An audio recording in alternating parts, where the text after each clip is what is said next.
Dear Long Po, Buddhists today have wondered whether if it is true that Prince Siddhattha took 7 steps immediately after he was born, how can we explain this phenomenon to a skeptic? Could the story of the newborn Siddhattha taking 7 steps immediately after birth be true? Not only have you and many others wondered about it, I did too. I have been wondering about it since I was a child. Only until the last years of college did my doubts about this occurrence disappear. Why do we have doubts? Let's first start here. Well, because the occurrence, if compared to our own existence in this world, seems incomprehensible, but it doesn't mean that we can't contemplate on it. We can still reflect on it. The question is whether the depth of our knowledge and mind is sufficient to reach the truth. Let's compare it to advanced mathematics or physics. If we presented these advanced subjects to middle school students, they will be unable to comprehend the material because their foundation is insufficient. Lord Buddha considered these kinds of questions as asintiyas, which means that they are beyond our comprehension. The 4 things in this world which are incomprehensible are: 1. The power of Lord Buddha, Buddha Visaya, which we are discussing. 2. The sphere of the trances describes the exalted meditation ability of a person with an extraordinary clear mind. It brings exceptional grace and capability, such as the ability to recall past lives. 3. Retribution of the results of our actions. We know that doing evil brings unfavorable consequences, and doing good brings favorable results. However, karma is more complex and intricate than that if we want to pinpoint to the exact details of what could happen from a specific action. Only when we train ourselves to the fullest extent in generosity, moral conduct, and mental development through meditation can we have the clarity of mind to do it. For example, we now know that our body is made from the food we eat, but we cannot specify exactly which muscles are derived from which food. We just know that our body is sustained from the food we've consumed. Our intelligence is unable to clearly differentiate things that are extremely profound, because there is a limit to our ability. For that reason, the Lord Buddha has taught us a simple paradigm, the law of karma. There is always a consequence to our actions, whether it is positive or not. He did not elaborate on specific details, because our mind is too limited to comprehend them. 4. Dwelling on how the world came to be, who created it, or whether it occurred naturally. Don't waste your time contemplating it. It is beyond our ability. If we can recall past lives, we can then recall the earth's creation. Since we do not have that ability, don't waste your energy trying to figure it out. Now, if we use the analogy of asintiyas as advanced mathematics, then our knowledge is only at the level of preschoolers. We are incapable of understanding the subject thoroughly. Therefore, to explain whether newborn Siddhattha could immediately walk after birth, I will offer some helpful hints to help with your understanding. 1. Before Lord Buddha was born, he had accumulated a tremendous amount of merit. In Buddhist terms, this accumulation is called the perfections.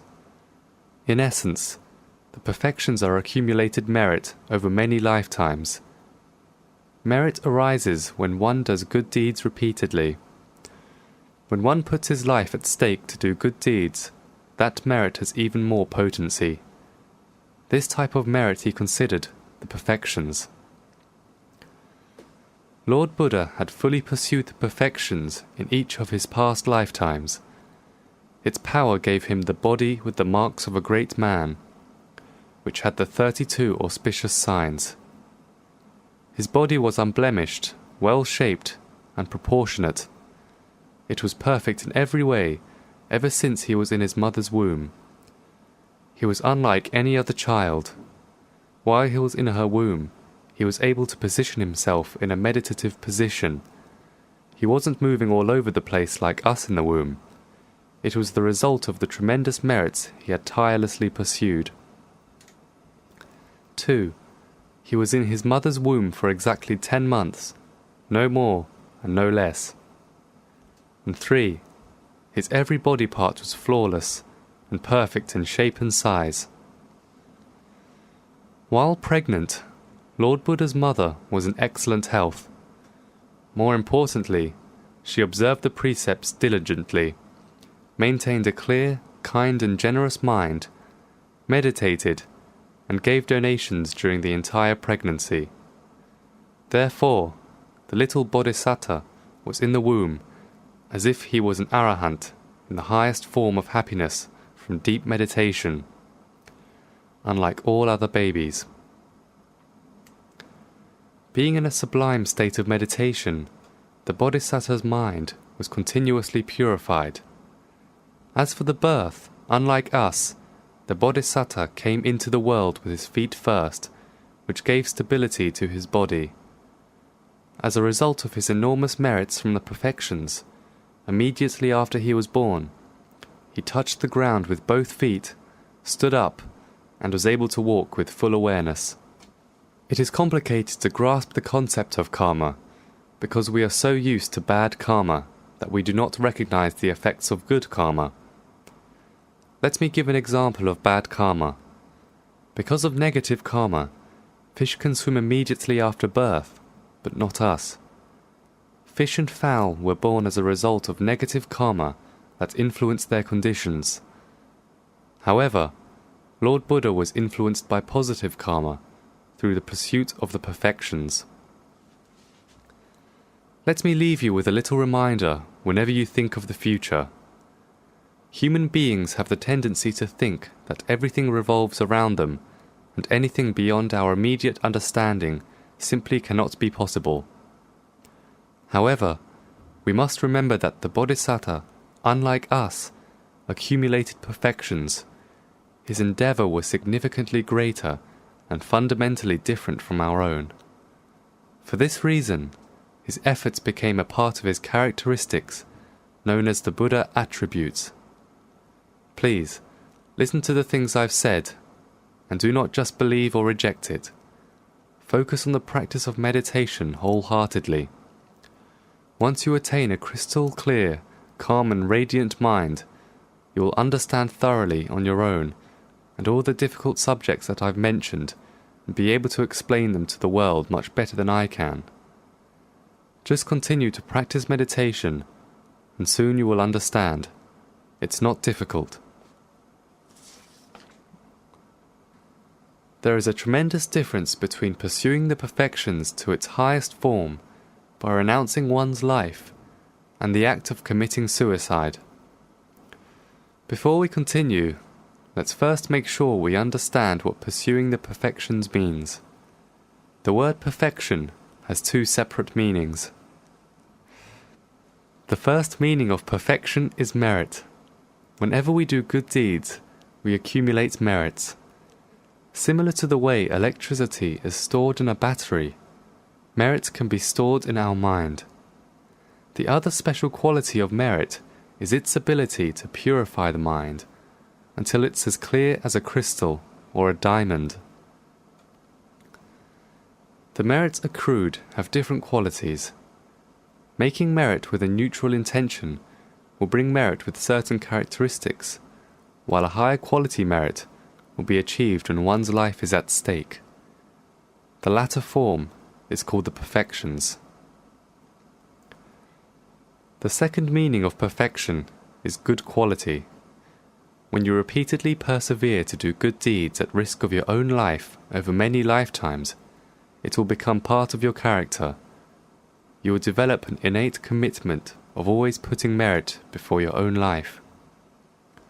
To summarize, the two meanings of perfection are a special quality of merit and the innate commitment of putting merit before your own life.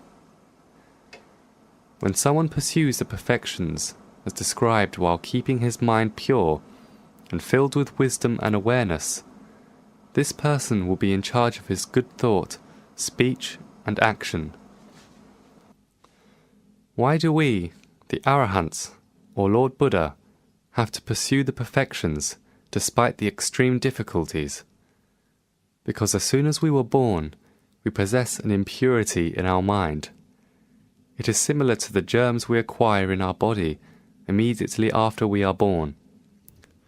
Since we are exposed to these germs immediately after birth, we need to receive vaccinations. The Lord Buddha called this impurity of our mind defilements. Defilements deteriorate our mind bit by bit. It forces our mind to think negatively, with anger, greed, jealousy, and delusion. So, do we give up fighting back against it? If we did, we will reap the consequences from our wrongdoings and suffer greatly. Therefore, if you are wise and mindful, you will build up immunity in your mind to fight back defilements. Similar to the way a vaccine fights against diseases in our body, the perfection is the vaccine that will protect us from defilements in our mind.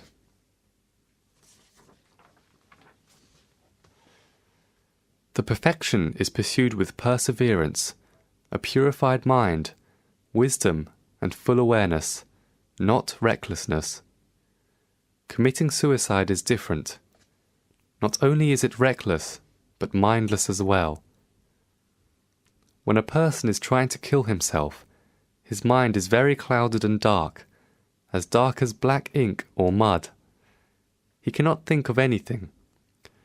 His thoughts are so obscured that he cannot realize how extremely difficult it was to be born a human.